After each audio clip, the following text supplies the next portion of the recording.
It's so good to see you guys. I'm live on Instagram and I'm live on Zoom.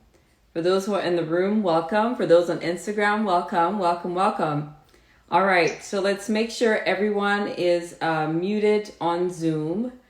Let's see here. I'll make Kim my co-host. Kim, if you can mute everyone in the room so there's fewer interruptions. Welcome, welcome, Instagram. Welcome, welcome, welcome. All right, guys, I'm excited for tonight because I've been wanting to get together with my IMG Roadmap gang forever. I missed you guys, obviously, and I thought maybe we should get back together online, on Zoom, and talk about the 2020 NRMP Program Director Survey report, okay? I want to talk about this because this is a very important topic. I have my notes written all over it. Welcome, Instagram. Thank you guys for joining in. Polo, Scrubs, Aqua Paris, Omolara, Mr. Faya. All right, Hopi. All right, so I'm just glad to see you all again. It's been a while, Roadmappers. It's been a while. Okay, so let's get right into it because this is going to come up in a replay and I want it to be very focused, very directed. Welcome, welcome, welcome. All right. So tonight, first off, I'm Dr. Nina Loom. For those of you on Instagram who may not know me, I am a family medicine hospitalist. I'm located in Kentucky. I have been in practice for about going on 6 years now. I finished residency in 2015. I was a chief resident on my program, and that's really where I started to learn about what programs we're looking for in applicants, specifically IMG applicants. I am an IMG as well. I am a graduate of a Caribbean medical school and I trained on a J1 visa, converted to an H1B, and eventually got a green card in 2019. So that's just the short of the long of my story for Instagram people who may not know who I am. Welcome to this. And I'm just going to break this down because I'm also your IMG coach, okay? I'm also your IMG guru. I've been on both sides of the coin. I've been where you're sitting. I know where your shoe fits. I know where it hurts. And I'm here to help you clarify some of the doubts and questions that you may have, okay? So I'm going to resume recording here on Zoom. Kim, go ahead. Yes, please resume recording so we have this saved. Recording in progress. Awesome. So let's get right into it. First, I've introduced myself to you all. Second, I want us to go right into this document. I want us to talk about a few things. We'll be on for just about 20 minutes. Really short, really focused discussion. What we're going to talk about is what this document is and what it is not, okay? Disclaimer, I want to first of all tell you that usually when you see things like this, the first thing that you should do as an IMG is to stop and think, okay? Don't get overwhelmed with the post that Dr. Loom put up and said there's 10 things that I need to do. If I don't have these 10 things, I'm not going to match. That is not what I said. That's disclaimer number one. Number two, we need to understand the setting in which this survey was done. We need to understand if it has significance, not necessarily clinical because it's non-clinical, okay? We need to then understand what it means for you, okay? So what does this document mean for you as an individual? All right. And then we need to talk about what it does not mean for you. Okay. What I don't want you extrapolating from this document is what we're also going to talk about. And then we'll talk about some limitations of the study and then what you can take from it and how you can move forward as you continue on your personal roadmap in creating your own medical success story. All right. So you all know I'm all about creating my own medical success story.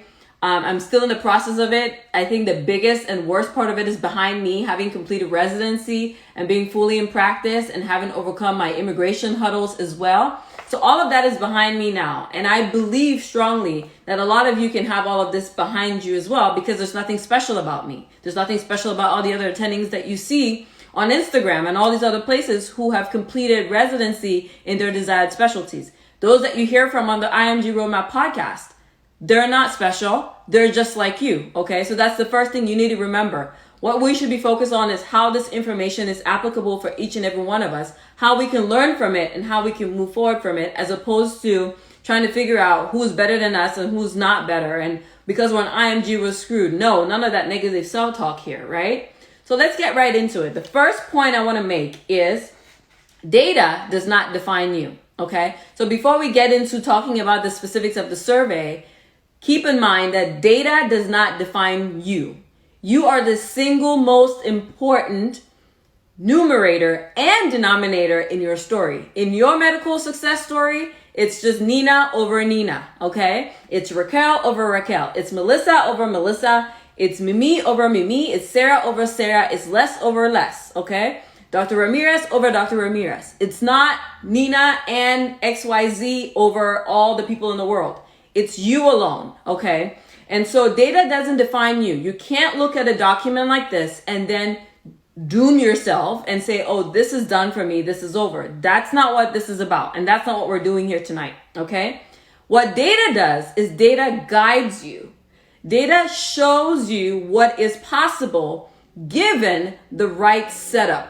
And that's what I'm here to share with you, is how this data can guide you given the right setup, okay? So this was a survey that was done by the NRMP. So I own no rights to this document. It is free. It's on the internet. It's on their website. You can read it if you want. It's 170 plus pages. But I thought, what can I do to serve my IMG community? Is I will read the document so you don't have to. But I want to show you how you can utilize it without getting overwhelmed and without using the data to define you. Okay? So as we all know, we're in medicine. And so neuroscience teaches us that in our brains, we have a center called our prefrontal cortex, okay, right in the front here.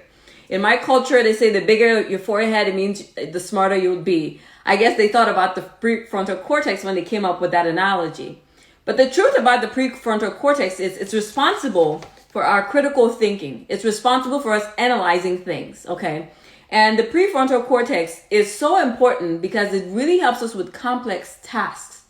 And it's important for us to remember that we are in charge of our brains and we're in charge of the way our brain focuses and processes information. So the information I presented on Instagram the other day when I put that post up was not to say that if you don't check the box, you're screwed. That was not the message. The message was this could be a guiding light for those who completely are not aware of what way to go, okay? We all know that there are IMGs that match without perfect portfolios, okay? Now, do I recommend that you have a perfect portfolio? 100%. Always. I will always push for that because that is, if you can check every box, go for it. But even if you don't, remember that there are other ways that you can create your own medical success, okay? So, in March of 2020, the NRMP decided that they were going to conduct a survey of program directors, and they decided to do it before the match itself so that there was limitations. They didn't want to influence or have bias in the study. They did it the 18 days between the rank order list deadline and match week. Okay, so that match outcomes were not influenced by the responses of the program directors. Okay, so the survey actually was sent to multiple specialties, over 22 specialties. Okay, and they sent surveys out to 5,143 program directors. And that's why I titled this How Program Directors Think, because it was completely only program directors that filled out the survey, okay? And they sent out 5,143 surveys, and guess how many people responded? 924, okay? So what does that tell you? About 4,219 program directors did not reply or respond to the survey. So what does that mean for you, right? Only 18% of program directors actually responded. So these results that you see and what I post about and say, hey, this is what program directors used in selecting applicants was only based on 18%, okay, of program directors responding to the survey. If this was a medical article, what are you going to say? What would you say about the power of this study? Can someone tell me in the chat over here, my Zoom fam, IMG Roadmap fam, tell me, what would you say about the power of this study if this was a real life clinical scenario? Given the numbers, with 18% of your subjects responding, that would be a low power study, right? Because exactly. So it could, okay, there's several suggestions here. Ifema says it's a low, underpowered.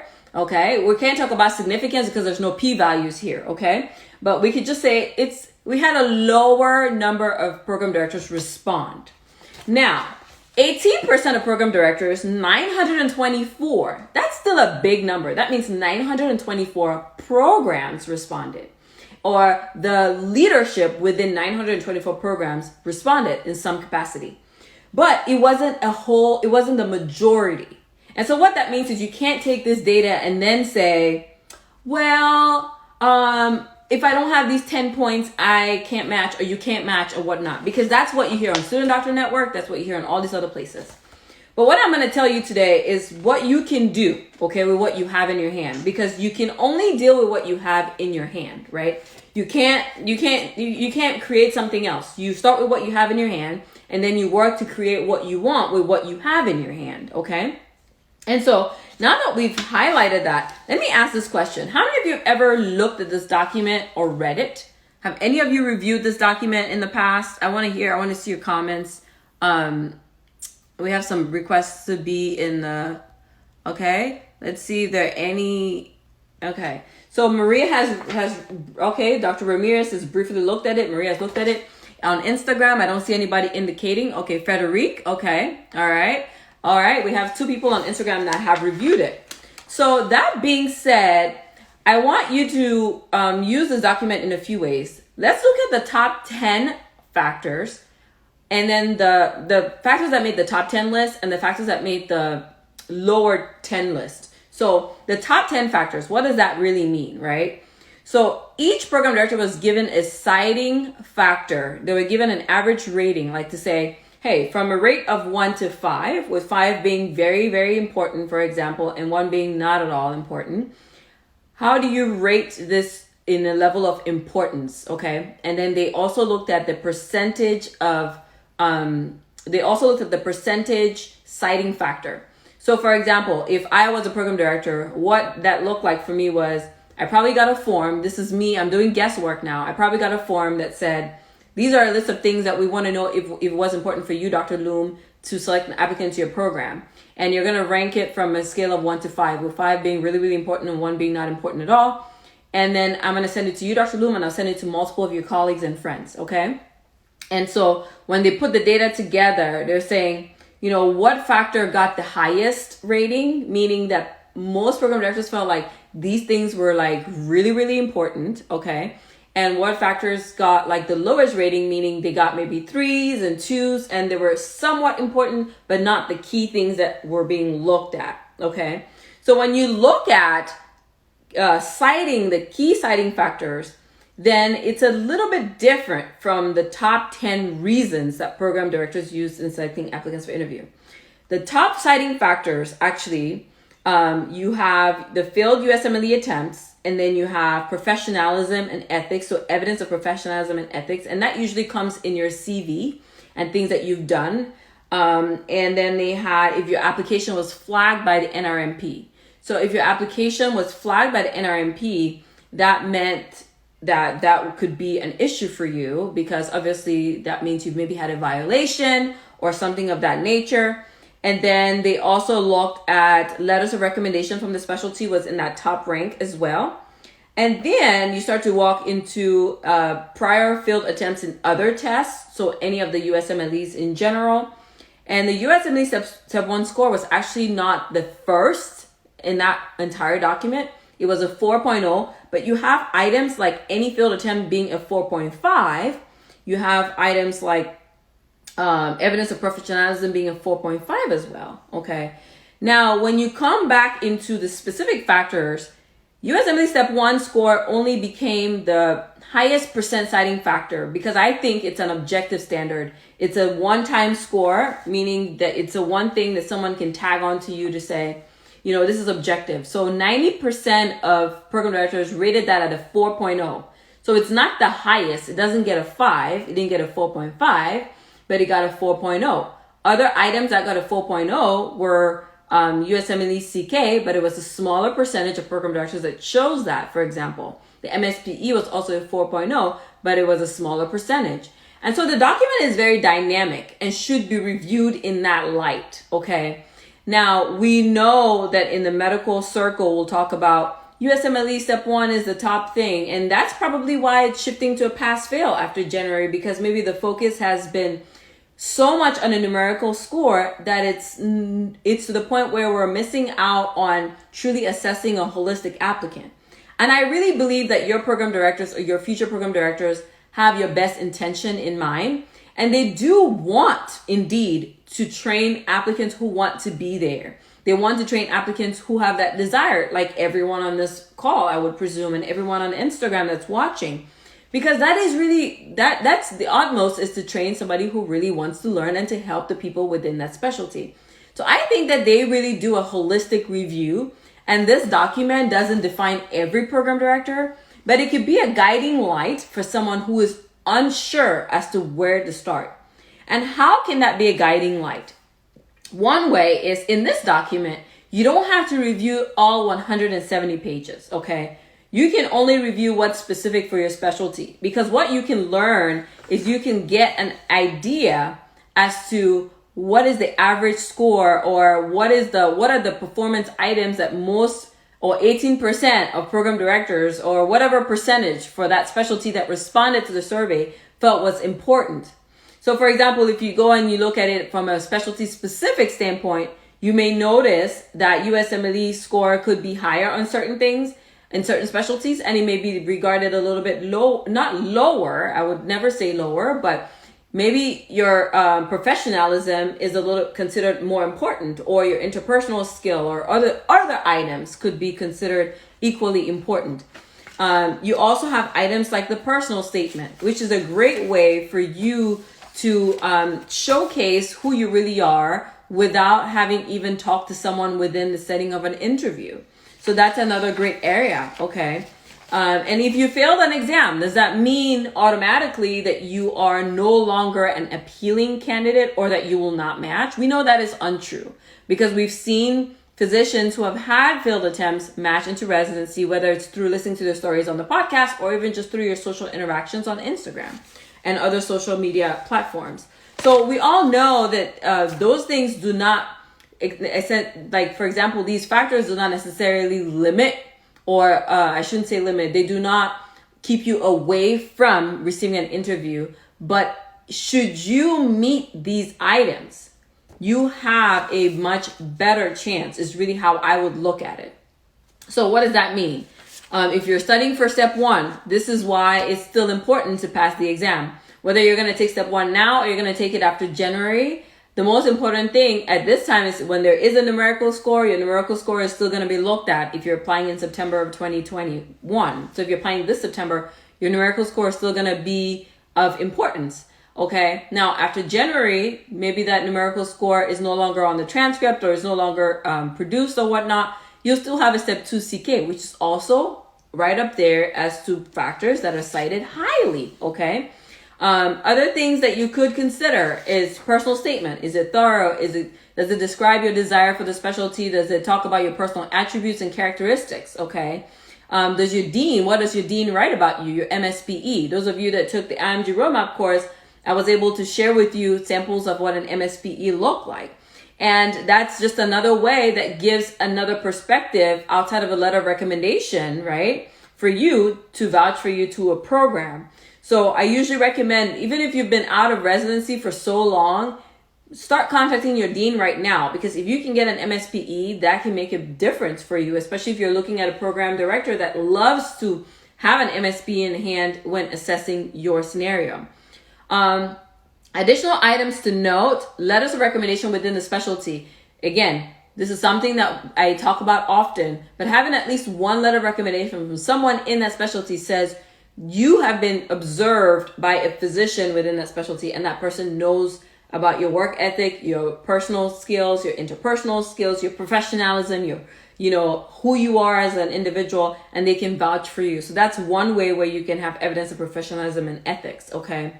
Other things that were cited fairly well, in my opinion, was prior knowledge of the applicant. So if the applicant had rotated in a department with that person, or if you had really high grades in medical school as well, those things are usually perceived on your transcript. So there's not much that you can do to alter that because it's in the past. But those of you still in medical school, be mindful of that, because indeed your transcripts are still important.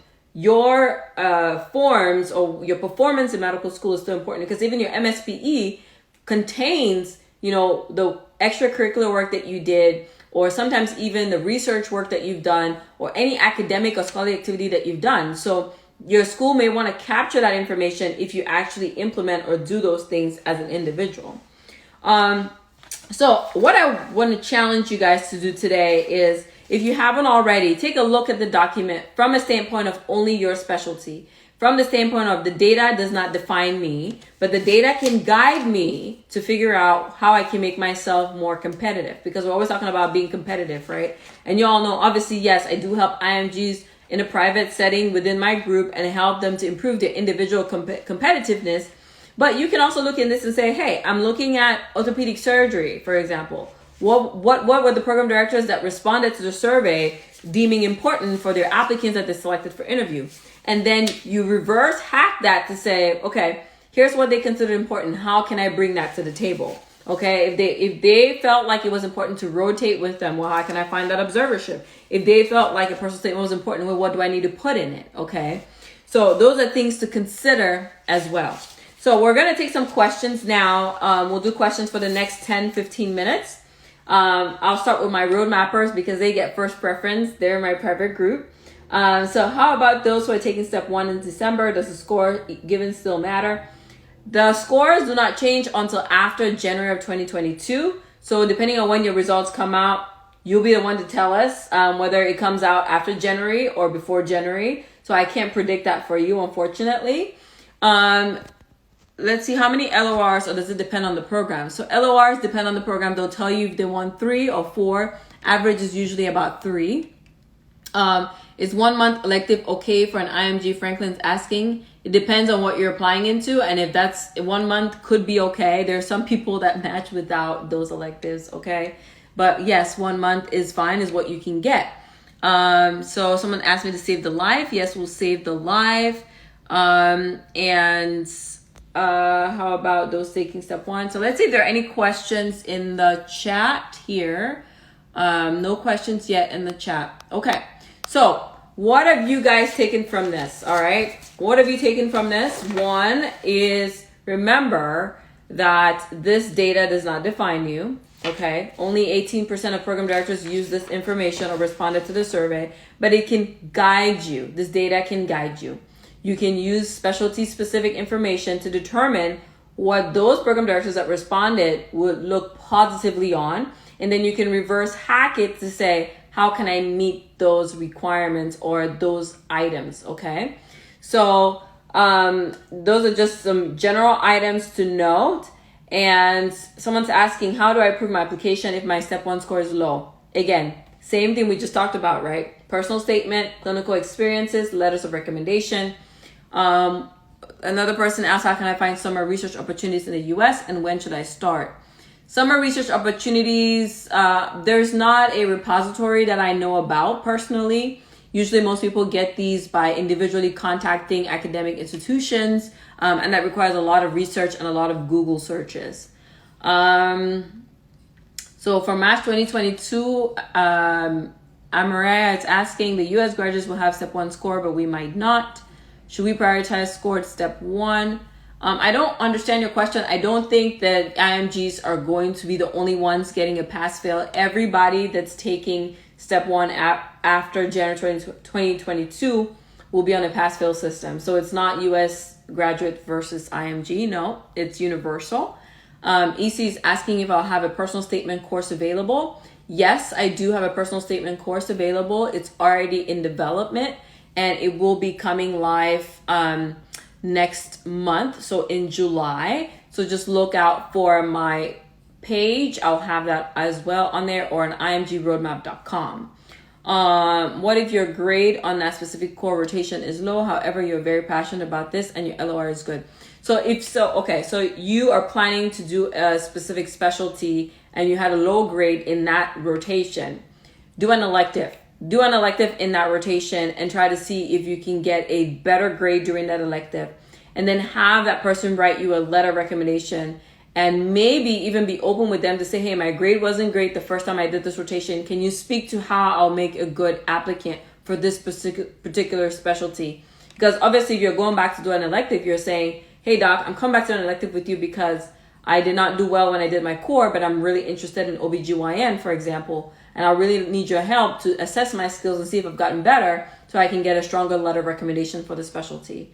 So I think that that would be a good approach. You just have to be honest, guys. Nothing beats communication. Physicians want to help you too. Physicians in practice want to see you move forward. They want to see you advance. You just have to be open and ask them and be honest. Salma asks, will I have a good chance of matching without prior publication? Research experience is a must. So prior publications and research is a great topic. And we talk about this extensively within the IMG Roadmap course as well. But there are applicants that match without publications. But it's recommended to make yourself more competitive, to have some type of scholarly activity. And it doesn't have to be hard. It doesn't have to be bench research. But it just has to portray that you have an understanding of research, okay? And that you're willing to advance that particular specialty that you're going into with some form of scholarly activity. Because it's required of residents to at least have a case presentation or poster presentation at some point in their career. So if you have something like that on the front and you're saying, I understand what is required of me, and I can bring that to the table. So Karen Ben Okafor is asking, what are your thoughts about telerotations? Telemedicine is here to stay. We're in a pandemic. Nobody predicted this. It is here. Physicians are practicing within telemedicine now more than ever before. So telerotations are the same. It's a new learning environment, but it's here because of the pandemic, and we have to adapt to it. We cannot shy away from it. It's going to become the new normal. So I believe that if physicians are seeing patients on Zoom, and diagnosing and treating patients on Zoom, students are not exempt. And so if you have an opportunity to do a telerotation, don't discard it because you think it's not worth it. Because that's what your physicians are doing, is telerotations. I'm talking to you right now through a telewebinar, okay? And it's impacting your life. It's benefiting you. So this is the new normal. So I will not shy away from telerotations. Now, if you're going for a surgical specialty where you need some kind of practical application, dexterity. Those are things that cannot be seen through telemedicine. So it's always good to have an in-person rotation for those as well. So let's see if we have any questions down here. I have one in the box here. Do I need an MSPE and a dean's letter? No, it's either or, okay? It's either or. And MSPE is a medical student performance evaluation, usually signed by the dean. Is it considered it negative if your school doesn't have an MSPE? No, I had one of my students in my prior course that I did 2 years ago, I believe, who was from a Korean medical school, and the dean did not know about MSPEs. So she did not have an MSPE, okay? And she still matched. And I've had multiple students that have not had MSPEs. But for Caribbean medical schools, please get an MSPE. And even if you're not in a Caribbean medical school, it is a good thing to have to improve your competitiveness because it can speak to who you are, personality traits, scholarly activity at school, and your general performance in medical school compared to your peers. And so that becomes a really strong point for you compared with other applicants. Yes, the video will be saved for later. Let's take this other question. How do I make the use of my scribe position at an orthopedic department apply to family medicine IM? So being a scribe obviously is not a requirement, but it's up to you to change any experience that you have and make it a positive. Nobody is going to take your life and make it good for you, okay? You have to be the one to prove that your life happened, but you did not sink into whatever life gave you. You turned it into something else.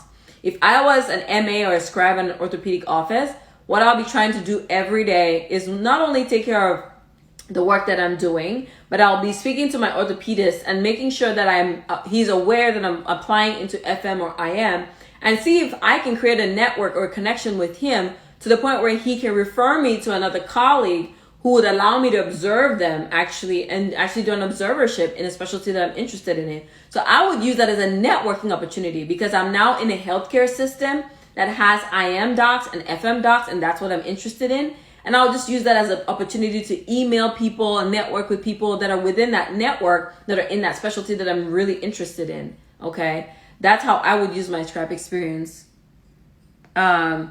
Someone's asking, so Shrikar Sama, you asked an example of a strong LOR. I have several examples of letters of recommendation within my course, and my students can tell you. Yes, I do. How much are STEP scores worth when it comes to program directors choosing to interview? Say one score is lower than the other. Does that affect your chance at an interview? So, as we have mentioned in this document, Step 1 carried a 4.0 rating in general for a majority of program directors. So what that means is 90% of program directors cited Step 1 as an important factor, okay? Now, does that mean that you don't match if you don't have a high score? No, okay? I'll say it again, because does that mean that a low step 1 score means you're doomed? That's not what that says. It just says that a higher score makes it more likely for you to get picked out of the bunch, because it shows that you're competitive, at least for now that we're using scorings or numerical scores, okay? Should research be published on an established platform, or just having experience is okay? I believe experience is what's most important, because consider this, you're not expected to be the expert researcher at your level of training right now, okay? You're not. You will be the expert when you are the expert, and you'll be the expert after you attain additional training in that specialty that you are interested in, okay? So remember that. May you give insight on the possibility of taking steps while working in a research position? Yes, you just need time management, proper time management, and you need a schedule, and you need a Q bank, okay? And you need to be working on your questions either daily after work, before work, and you need to have time off to study. And then you need to create a dedicated study period that you can use to focus on your step study. So direct message to me: how can we leave a strong impression on optimized experience during an observership or telerotation? Can these types of USC lead to strong LORs? Yes, absolutely. A telerotation observership can lead to strong LOR, because it's about your communication, it's about your interaction, it's about your level of interest, it's about what you tell the physician, about how you act, how you talk to the patients, even via telemedicine, if it's being observed directly. Absolutely. In my course, also, I have a section as how to stand out during your clinical rotations. The same concepts apply, okay? Same concepts apply. All right. Do you think it's better to wait to pass, or to wait to take step 1 until it's pass, fail? I don't think that you should time the system. Never time the system. If you're going to take step 1, take it because you're due to take it. Don't take it because you're going to wait for something to be better before you take it, because the same number of people will be applying into residency next year. Maybe more, maybe, but it's never less, okay? It's always the same people. The same candidates are coming back in each time. So don't try to wait for a better opportunity, because residency is competitive, not because residency is competitive. Residency is competitive because there's not enough spots. That's the truth. There's not enough spots for doctors to train. So it doesn't matter if you think you're going to go for it when it's pass fail, because it doesn't change the competitiveness of residency. Okay? Do you guys get where I'm coming from with this? If every hospital had a residency program, then there'll be no competition, and then everybody would just get in. So delaying your dream or delaying your start date doesn't make it any better for you. If you know you're going to take the exam now and not pass, then don't take it. But if you're going to take the exam and do well now, then do it. Do it, because that high score could be the thing that makes you stand out, because you know that it's a 4.0 rating, so you could use that to your advantage, okay? But when it's pass fail, you're going to be looking at other holistic parts of your application to stand out with, or your step 2 CK. So why wait, right? Why wait, right? So any advice for someone dealing with unfair school admin, racism, unfair punishment, as to not negatively affect MSPE or Dean's letter? Unfortunately, that is a very dicey situation, and I think it warrants more of a one-on-one discussion, because given the circumstances, obviously the right answer is always to talk to the superior, escalate, report, always have some kind of witness to the scenario, so that someone can attest or vouch for the fact that something did occur. That's usually some of the things to consider, but it's hard to say without specifics as to how to deal with it. But I would probably talk to a mentor or escalate to someone within that school if there is any chapter for diversity or inclusion, or if there is any safe way to have this looked at on a deeper level. What do programs want to see from old graduates? They want to see from old graduates the same things they want to see from young graduates, okay? They still want to see your scores. They still want to see your U.S. clinical experience. They still want to see your personal statement. And those are all items that will never change. How do I make use of my script? Okay, we've already answered that question. Is having 2 LORs in PEDS and 1 for FM show that you are looking for a PEDS? No. It depends on what your content of your LOR is better than the context of your LOR. Remember that. So it depends on what they write in your LOR about your intentions. That's what's important. How do I suggest you go about finding mentors? I have a video on my page. You should go watch that. It's free. It's on my Instagram, IGTV. And it's also on my YouTube. My YouTube is drlum. You can also watch that there. Do all LORs have to be from US-based doctors only? No. Do you need an MSPE? No, we answered that one. I've been an MA scribe for 3 months now in P's. The doctor knows I'm applying to the match and has treated it more like a rotation. I shadow in the NICU as well. How should I put this experience on my application? You can put it as a volunteer experience because you were working as a scribe and you were given this opportunity to volunteer. Another thing is if you speak with a physician and ask him if you can represent it as an observership, Dr. Dre, that may actually be a better opportunity for you. But make sure that your physician is agreeing to treat that as an observership for you, which I believe they will.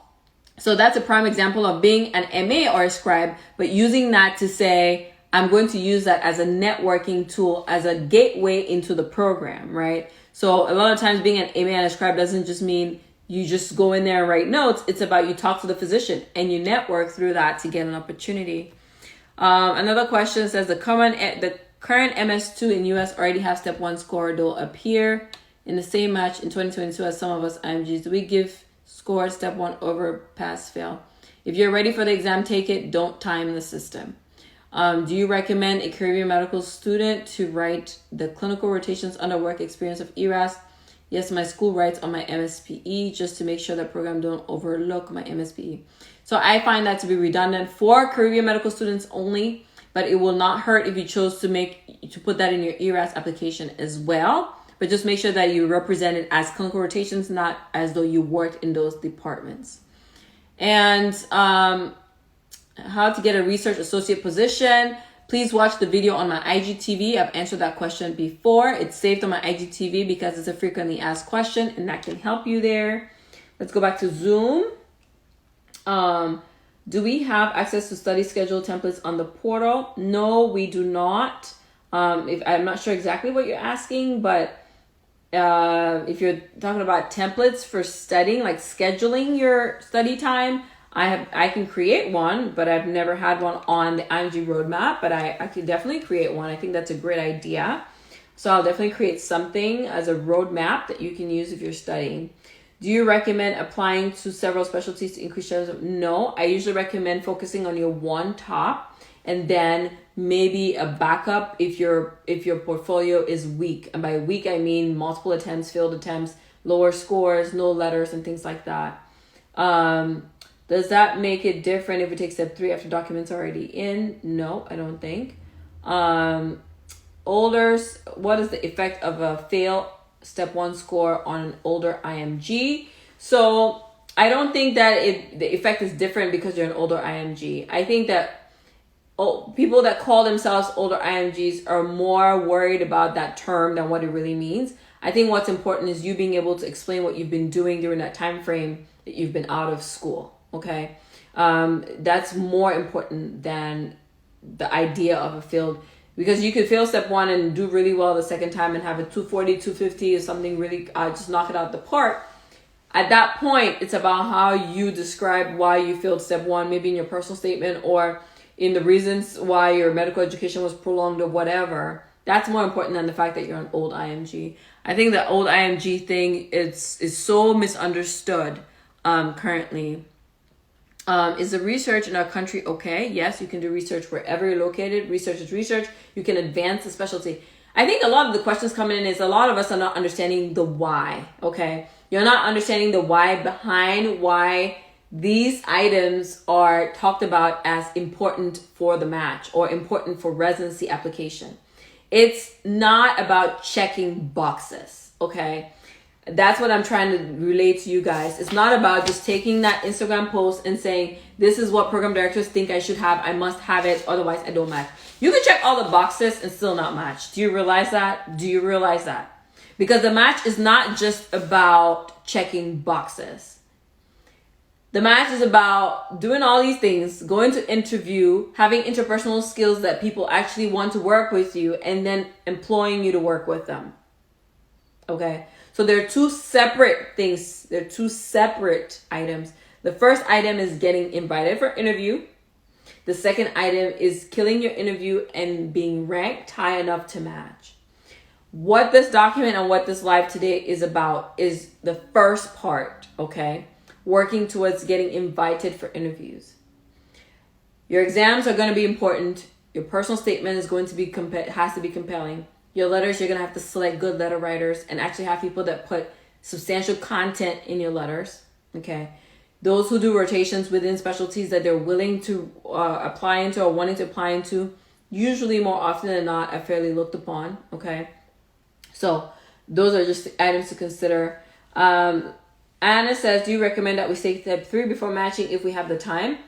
So step 3 for IMGs, what I have noticed in my personal observation is that it has helped IMGs to appear more competitive to certain programs. Particularly, I've noticed this particularly with community-based programs because they sort of want a finished product. They don't want to have to deal with issues with licensing here and there. They sort of want a more trained applicant, if that makes any sense. So step 3 could be a benefit to you, Anna, if you have the time, okay? If you have the time and you feel like you'll do great on it, go for it. I've never applied before and have taken the step 3, taken CK 3 times. Does this make me a bad candidate? No, like I said, the fact that you have the multiple attempts, okay, is definitely going to be an issue that you should be ready to speak to. You should be focused on why that happened and how you learned from it and what you overcame from that, as opposed to the dwelling on the failure. Once your mind begins to fixate on that failure, you can't see past that. And then you can't create anything else. You're not creative enough to figure out other ways to make yourself a better applicant, right? So that's something to consider. Do we need to get LORs read before submitting? No. Usually the best LORs are waived, meaning that you don't know what's in it. But obviously you need to be trusting your preceptor to write a good letter for you, right? But I know some preceptors will allow you to have an input.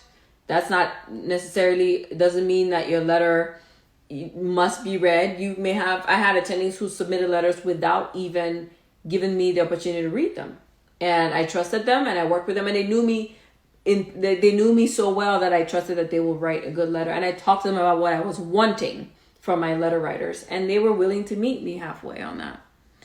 Okay, so resources for training for the interview. I do offer an interview preparation program and course later in the year as well. Thoughts on reapplying into residency. I didn't match the first year, 2020, but plan to reapply. Well, the fact that I previously applied and did not match put me, no, it does not put you in a disadvantage. No. Again, like I said, one of the most common reasons people don't match is because there's not enough spots for all the applicants. And it's just like a train where you have to get on the train and sometimes it gets full and you have to wait for the next one. So not matching once does not automatically become a disadvantage. If I recommend addressing attempts in your personal statement, that's on a case-by-case basis. If you're a really good writer, you probably could. But if you're not good at expressing what you learned from it, you probably want to steer clear of it. Okay.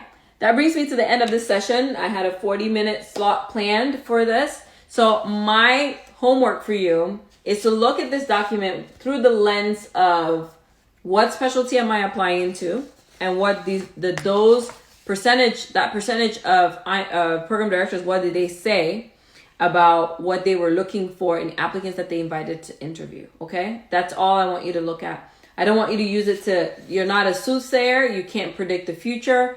Don't go down that path of thinking this data defines you.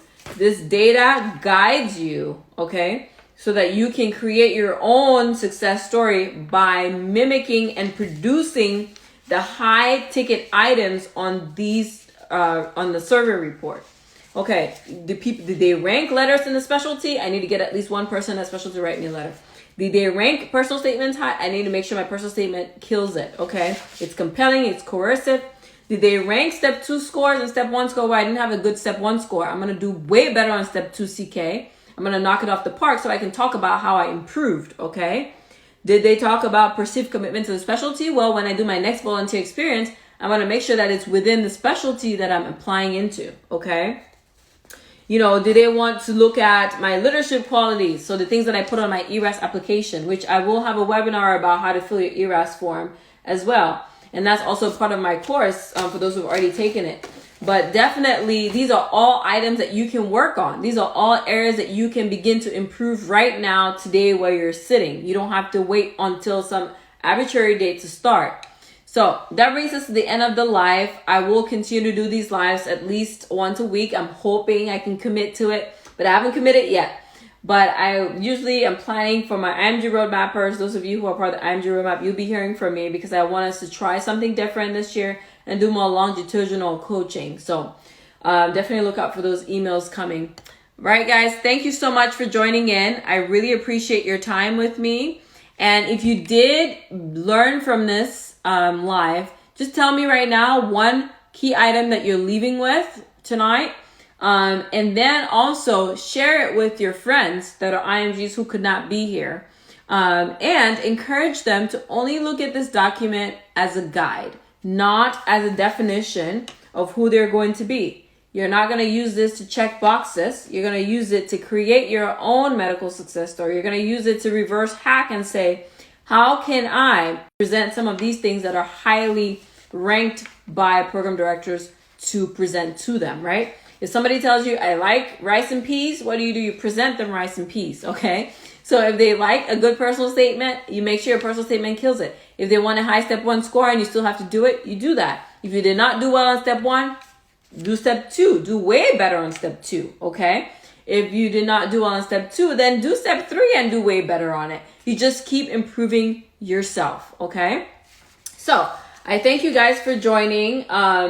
I look forward to continuing to do these lives and webinars for those within my course as well. And if you need anything, you know, you can always DM me. But remember, the data doesn't define you. You are the single most important person in your story. You are the numerator and you're also the denominator. So you can't be defining yourself based on everybody else's definition of what it takes to be a success. You create what that means for you. You want to be a family medicine resident, you want to be an internal medicine resident, you want to be a surgical resident, an ENT resident, an orthopedic resident. That's your definition, and you stay focused on that, not on what Student Doctor Network is saying, not on what Reddit is saying, not on what your friends that haven't even matched yet are telling you, because they don't even know, because they're still in the process like you, okay? So don't fall into all that hype, okay? Be focused on your path and take the data for what it is and learn how to reverse hack it and make it work for you, okay? All right, guys, thank you so much for tuning in. I'll be in contact with some of you or most of you through Instagram. And do share this with other IMGs who you think will benefit from this live, okay? Bye, bye, bye.